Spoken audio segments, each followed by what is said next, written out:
Are you chasing your dreams or your fears? Simple question. The truth of the matter is, most people never pursue their dreams. Most people's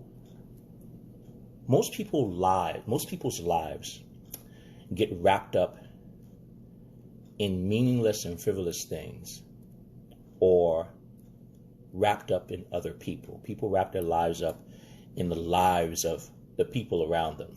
Okay, they wrap their lives up in their spouses, in their children, in their jobs, in possessions. But those things are not your dream. Okay? Those things are not your dream. Those things are not the things that you were put on this earth to accomplish, if you will. And I know it sounds harsh when I say that your life should not be wrapped up around your spouse and your children, but that is the truth. The truth of the matter, if you want to live a meaningful life, a fulfilled life, you wrap it around a goal especially that's bigger than yourself. Okay? And we've seen it happen in our lives. I'm pretty sure we all know someone who unfortunately had their lives wrapped up in someone else, like a spouse, like a child. And unfortunately, we have seen when those things get snatched away from people and they're lost. The truth of the matter is that's not what your life is all about. People take comfort because it has become popular and cool to say, I live for my children. But if you're truly living for your children, you would show them how to live. You would push for your dreams. Because at day's end, you are the only one that is guaranteed to be with you your entire life. And if you truly want to show your children how to live a meaningful life, you yourself have to lead a meaningful life. You have to chase your goals. You have to chase your dreams. You have to show them how to live. The sad thing is most people never do that. Most people never live. Most people spend their entire lives wrapped up once again in meaningless pursuits. We pour our entire lives into our children. Our children pour their entire lives into their children, and it keeps going on, and no one ever risks anything or accomplishes anything. That's why we get stuck in vicious cycles. And that's why we see people who are innovators, people who are inventors, people who are business people. They continue to innovate. They continue to invent. They continue to grow. Why? Because they taught their children to grow. They taught their children to innovate. They taught their children to invent. And they didn't necessarily teach them by grabbing them by the hand. They taught them by leading by example. They made them watch them do it. Okay?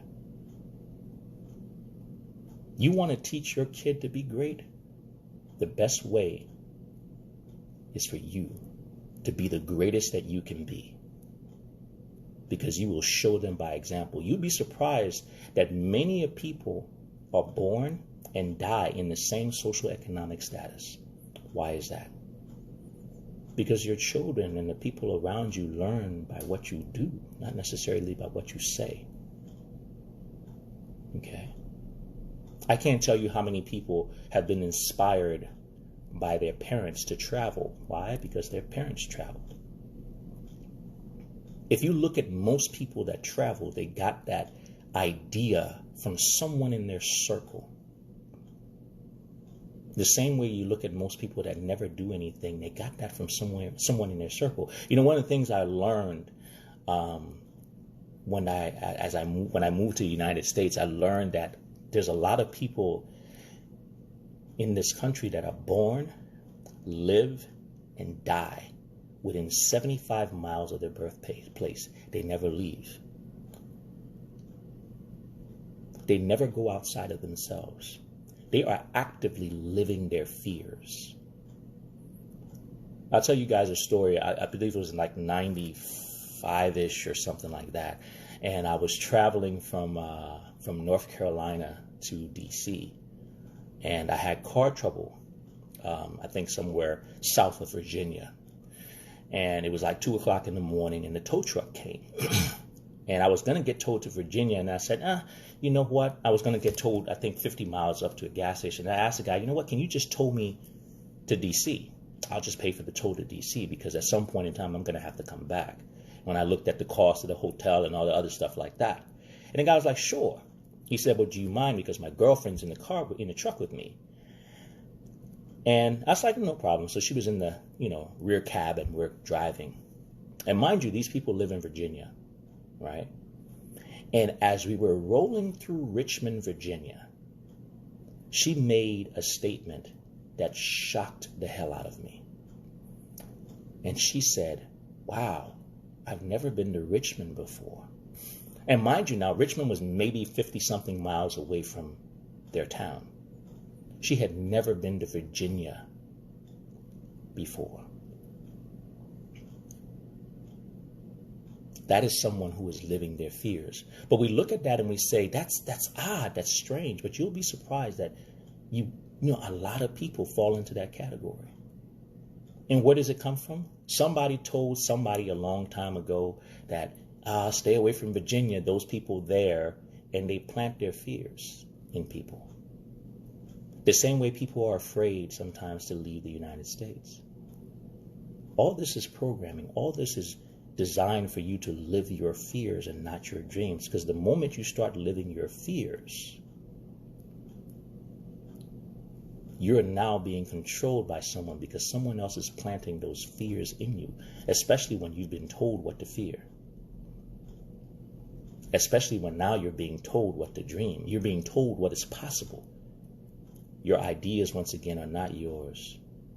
Your life is no longer yours. If you're not chasing your dreams, if you're not pursuing what it is that you want, if you're not going after your highest calling, that means you're being assigned something. Or you're being limited or relegated to something. So once again, are you living your fears or are you living your dreams? Some people are afraid of flying. You got that from somewhere. You heard someone who was pivotal in your life tell you that was something to be afraid of. Haven't even looked at the numbers. The fact that millions and millions of planes take off on a daily basis, and there are many, many days and weeks where there's no crashes. You're more apt to die by falling down the stairs than you are in a plane crash. Fear. Are you living your fears or are you living your dreams? Because at day's end, when it's all said and done, that is what's going to make your life meaningful.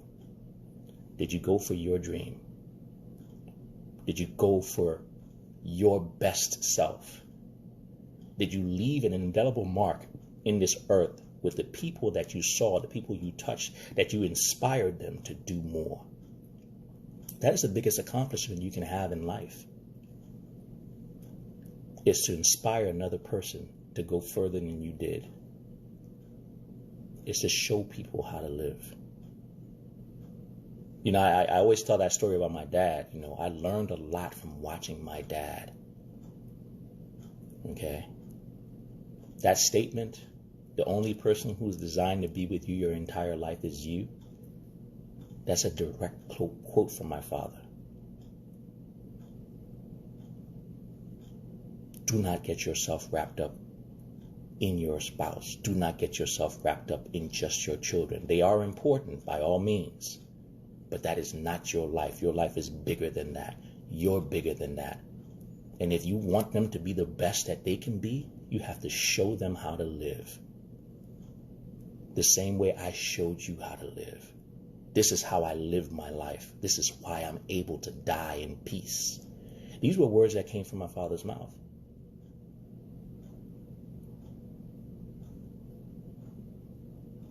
Okay? But we spend our entire lives living our fears. We spend our entire lives living assignments.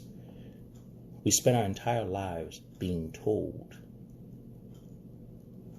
what to dream, what to think, what our possibilities are, what our limitations are. Are you living your fears, or are you living your dreams? When you look at your life, when you look at the legacy or the mark that you're leaving, are you impressed? Would you look at your life as an 8-year-old, the life you're living right now? Is that what you wanted?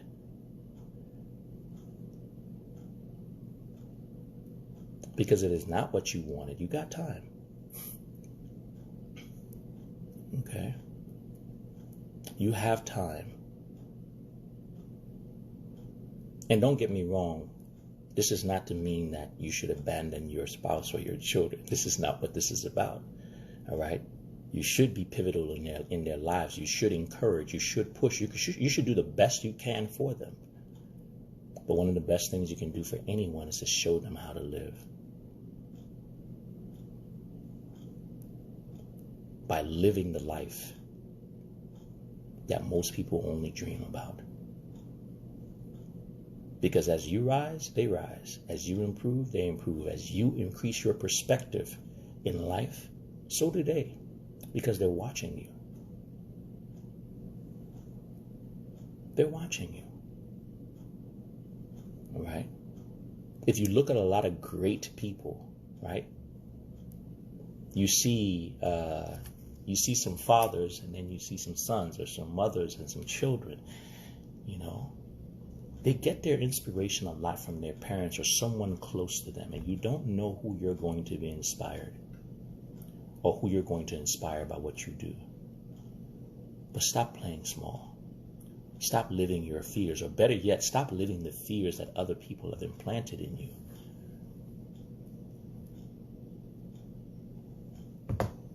Your life is bigger than that. You're bigger than that. Stop spending your entire life cowering away from things.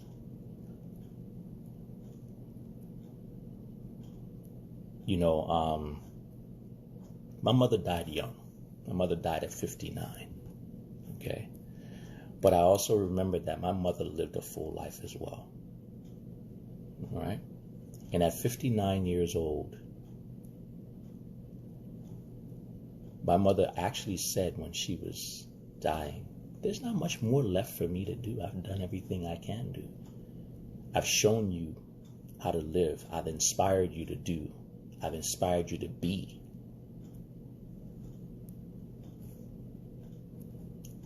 That's how you want to live. You want to live your life so well that when death comes, you hug it.